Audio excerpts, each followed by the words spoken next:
Right, the last fight on the main card for UFC 323. We're going to get straight into it. In the light heavyweight division, we have got rank number 5, Jan Blachowicz versus the rank number 11, Bogdan Guskov. Now, this is not going the distance. This is going to be full violence. There is going to be a KO. Both guys have got insane power.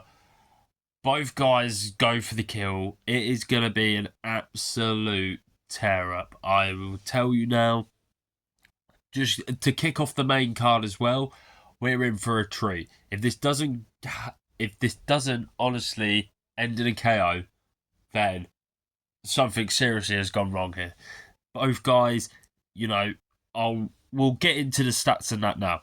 So, you know how we do it here. We're going to talk about one fighter, then we're going to talk about the next. So we'll start off with Jan Blachowicz. Rank number 5, former champion. Record, 29 wins, 11 losses and 1 draw. 9 KOs, 9 submissions, 7 first round finishes. This guy is a finisher, He's got 29 big wins. He's also got 11 losses. Now, don't let that think, he's a bit of a journeyman. Yes, Jan Blachowicz, you could say he is a bit of a journeyman, but he is very skilled, very underrated. Personally, I think he's one of the better light heavyweights we've had in recent years. I think he's come super unlucky. We're going to talk about his good wins, and then we'll talk about some of his losses. So some of his wins, he was the first person to hand Israel Adesanya a loss in mixed martial arts. He won the light heavyweight title against Dominic Reyes when Reyes really should have beaten John Jones. We were all raving about Dominic Reyes. Alexander Rakic, Luke Rockhold, Jacare Souza, Corey Anderson, Nikita Krylov, Jimmy Manuwa. 8 big wins there. 8 big wins against top level people. His losses. He did lose to Corey Anderson before, but he revenged that. Glover Teixeira, former champion. Thiago Santos, former title challenger. Alexander Gustafsson, former title challenger. Now, these 3 men here are his most recent. He's lost 3 in a row, to be fair. What's obviously not amazing, but he's on a 3-fight losing skit. But to these names, and I will explain. So first, it was to Alex Pereira. Alex Pereira was moving up from middleweight, fought Jan Blachowicz. It was a split decision. Jan Blachowicz should have, in my personal opinion, he should have won that fight. You could argue he got robbed. It was close, I will admit, but I personally think Jan Blachowicz did. He arguably should have beaten Alex Pereira. Then the next matchup, Magomed Ankalaev for the vacant light heavyweight belt when I think it was... I forgot who Yuri Prochazka vacated. Yuri Prochazka vacated because of injury. Then these two fought, and it ended up being a draw.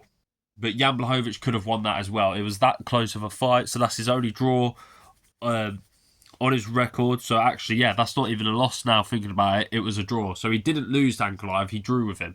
But, once again, he should have beaten Pereira, and he arguably could have beaten Ankalaev. And then his recent loss at UFC London this year was to Carlos Ulberg. That was a return fight after the draw. And once again, he could have beaten. It was a very close fight, and you could have given it to Jan Blachowicz. So he's been unlucky in these decisions, especially the Pereira one. If Jan beaten Pereira that night, we could have been saying, Jan could have been gone on to be champion again and stuff like that. He is such, in my opinion, such a good light heavyweight, so underrated. Talk about some of the notes here. My first note, underrated. I think the amount of talent he has fought, just those names for his wins and losses and the draw to Ankalaev. Who else are fighting that many ranked opponents, Jan's been in the top 10, top 5 for ages now. He's got insane power. I've actually put legendary Polish power. That's what he stands by. He's got that legendary Polish power, and he's proved it before with knockouts over Corey Anderson, Luke Rockhold, Dominic Reyes. He's got so many good knockout wins. 9 big wins, KO wins there. nasty leg kicks, you know. He has honestly got what he did to Ankalaev legs, absolutely teared him up to the point where Ankalaev had to swap the entire fight around to go to grappling. He's got nasty body kicks as well. He's a heavy wrestler. Now, when I say heavy wrestler, I don't mean he relies on wrestling, but once he gets you down, he's going to use his weight on you. He's a big, big guy. He is a big light heavyweight who could fight at heavyweight if he really wanted to. Jan Blachowicz will just take you down and lay on you and tire you out.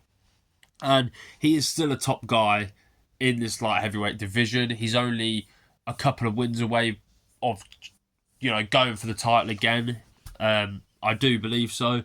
I think he's always in big fights. That's why they've given him Bogdan, because Bogdan is an up-and-comer. If he gets a win here, he'll be getting a win in rather ranked number 6 or in the top 5. Maybe a rematch with Ankalaev if he gets this win. But Jan Blachowicz is still a top guy. Let's go on to Bogdan Guskov. 18-3. That's a pretty good record. 15 wins via KO. Now that is insane power. 3 submissions and 13 first round finishes. You know, for 15 of all of his wins have been via finish. Majority of them being by KO. You know, only 3 been by submission. That's impressive. You know, he's got 100% finish rate. I mean, this guy is different when it comes to power. Wins, he's got Nikita Krylov last time out. That's a good win. Ryan Spann, that was, you know, is an okay win. Ryan Spann he's not awful, but he's not great. He's okay. That's why I put Ryan Spann on there. He did lose his debut against Volkan Oezdemir, but Volkan Oezdemir a couple of weeks ago getting a great win over Alonzo Metafield. So Volkan Oezdemir is still in the top 10. Always has been a very good opponent there. But God, Bogdan, there you go, Bogdan Guskov. He has got insane power. It's crazy, you know. 15 mind KO. He has got that touch of death. If he lands with the right punch, you're going to sleep. Or I doesn't even say that. Not even with the right punch. He doesn't have to fully land because he's just got that so much power. And once he gets you hurt, he is going for the kill. I think for Jan Blachowicz in this fight, he's going to have to fight very technical. Jan Blachowicz has a very good chin. You know, he's only been knocked out, Thiago Santos. But that was him running in and Thiago's clipped him, caught him off guard. Alex Pereira didn't be able to knock him out, nor did Allberg. And I think this is going to be a very interesting matchup. And I'm interested to see where it goes. I think Blachowicz, like I said, he's going to have to fight smart, very technical. If I was Jan Blachowicz, I would go for a very wrestling style in this fight, because I think that Bogdan there's so much threat with the hands, with the power. I think that Jan Blachowicz would be smart to go for the wrestling and get submission wins. He's got 9 big wins by submission. Blachowicz does. You know, he can get a 10th there. So, who do I think is going to win this fight? I'm leaning towards Jan Blachowicz, but at the same time, this fight can go either way because of Jan Blachowicz is the veteran. Guskov obviously is the new guy, and he's got that Francis Ngannou power. When Ngannou come into the UFC, you know, he was knocking out everyone left, right, centre. That is the same for Bogdan Guskov. He is just knocking out everyone. I know he lost his debut, but to a top guy who, and can I just say, in your UFC debut, you're going against a top 10 light heavyweight who's been in the top 10 since he's joined the UFC. Like that, fair play to Volkan for beating him, but also fair play for Bogdan for even stepping in on a top 10 guy straight away. And now he's putting the wins together, climbing up the rankings, ranked number 11. If he gets a win here, he is close. He is pretty much to that top 5. But I'm going with Jan Blachowicz via, I'm going to say KO. I'm probably going to get this one wrong, but I think it's just a fun matchup. I'm going to go with Jan Blachowicz KO in the first round. Why not? But Let me know what you guys think about UFC 325. This is the last fight we are covering. I hope you guys enjoy the show tonight. It is in a couple of hours for UK fans, and I'll be doing my instant reaction videos to it. If I don't fall asleep, like I said, you can tell I'm very ill. I've been ill since Tuesday, really. But I've got my can of Monster. I'll stay up and all that. So, on to the fights. Enjoy the show, guys.